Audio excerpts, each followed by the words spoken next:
मेरो कविताको शीर्षक छ अस्तित्व। आज म हुनु, तिमी हुनु अथवा हामी हुनुमा पनि खासै अस्तित्व छैन। आज फूल हुनु, झर्नु अनि फेरि कोपिला हुनुमा पनि खासै अस्तित्व छैन। आज चट्टान हुनु, भोलि फेरि गिटी हुनुमा पनि खासै अस्तित्व छैन।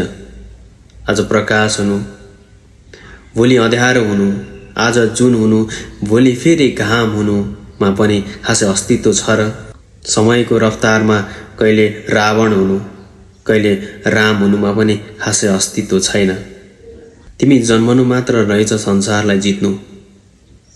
तिमी जन्मनु मात्र रहेछ संसारलाई जित्नु। तिम्रो मृत्यु मात्र रहेछ संसारसँग हार्नु। अस्तित्व केवल यो दुई चीजको मात्र। हामी त केवल फगत रहेछौँ। Thank you everyone.